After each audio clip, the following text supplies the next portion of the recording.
Hi, I'm Baron Gus and I'm a product specialist here at JR.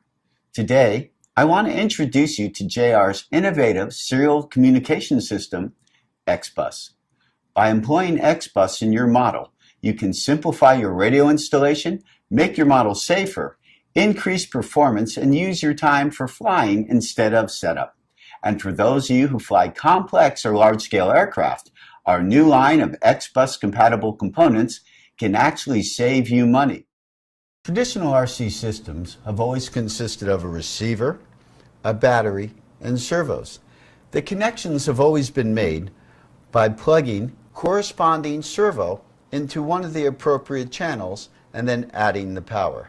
In contrast, XBus allows you to have the same connectivity without worrying about employing large bundles of wire or trying to chase down RF glitches and problems. The XBus protocol takes transmitted information received by the XBus-enabled receiver and encodes it into efficient serial information. It's then sent along its way in what is basically your own local area network within your aircraft. Along the system, you simply plug in XBus decoder, and then the information is decoded back into information your servos understand, but not before applying specific characteristics like direction, travel endpoints, and neutral.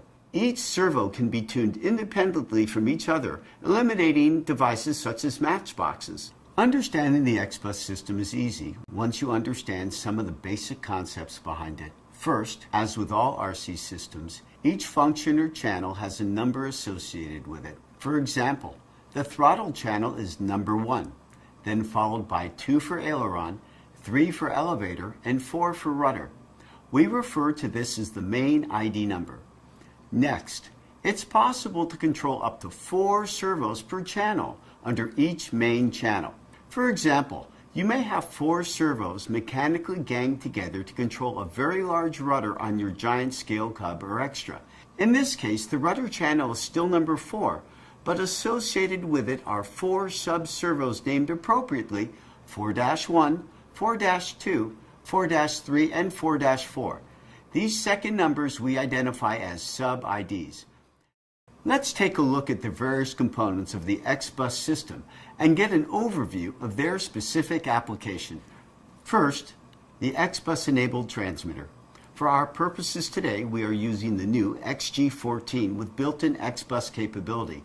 Not only does this transmitter work within the XBus protocol, but unlike other serial bus systems in the market, the JR system is the only one that allows you to program your system wirelessly. Just simply log into your XBus transmitter and the adjustments are yours. And the good news for anyone who currently has an XG series transmitter like XG6 or XG8, you'll soon be able to upload a software update that'll allow you to use the XBus system within your radio as well. Next is the XBus-enabled receiver.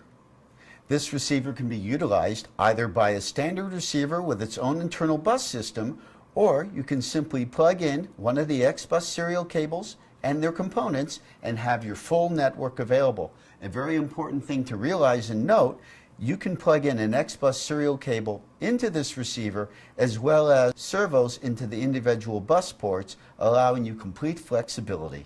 The basis of the XBus system is to deliver power and information throughout the serial network. This is achieved using XBus dedicated components like our HB6 or heavy-duty center hubs. Here is our PWM single port connector to be used when only one servo is needed. For larger applications, our 4-port connector can handle up to 4 servos, and our mini center hub allows you to add power when high current demands are present. Our last component is our XBus heavy-duty center hub. It utilizes 2 battery inputs, an E-switch, XBus input, Dean's plug heavy-duty power bus, and the serial bus for the XBus information. Once you decide which XBus converter you need for your application, the next step is to program it. This can be easily achieved through your transmitter or by using the XBus channel programmer. Simply plug in the battery and then the device. Next, tune the dial to the channel and the port you want to set, and then you're done.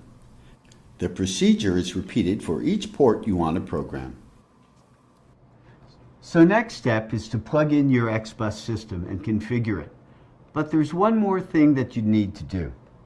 As you can see, when I move the controls, we have full functionality, except for the rudder control. But that's because we have to still go about enabling XBus in the transmitter. This is simple to do. Is activate the menus, scroll through until you find System List. Activate System List and then scroll through again until we come across XBus. Go into the XBus menu and activate Mode A, which is the JR mode. And by the way, Mode B is when you want to use other third-party systems like VBAR or BSTEX. For our purposes, we'll activate Mode A. And then suddenly,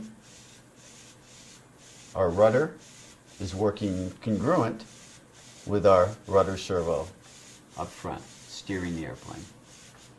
That's how simple it gets with XBus. Now that we have our XBus center hub installed, let's talk about some of the components and some of the considerations of our installation.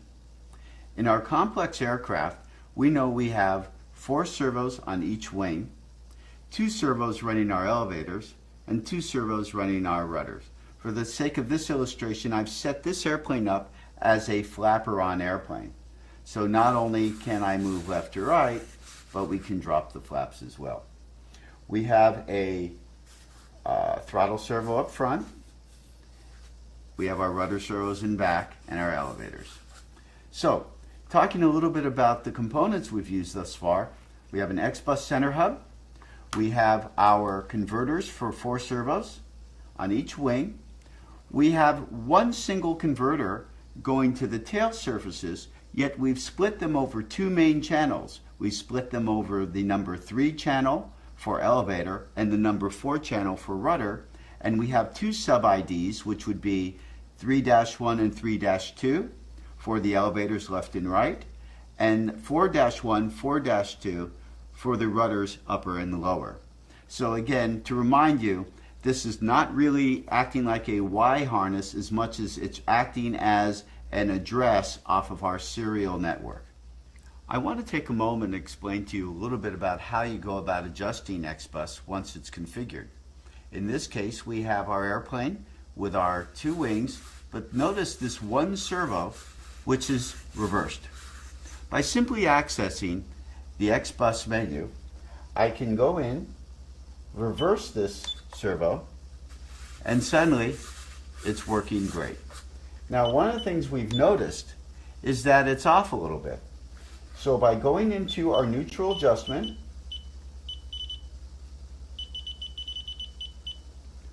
we can then start to make very small changes and fine-tune that control surface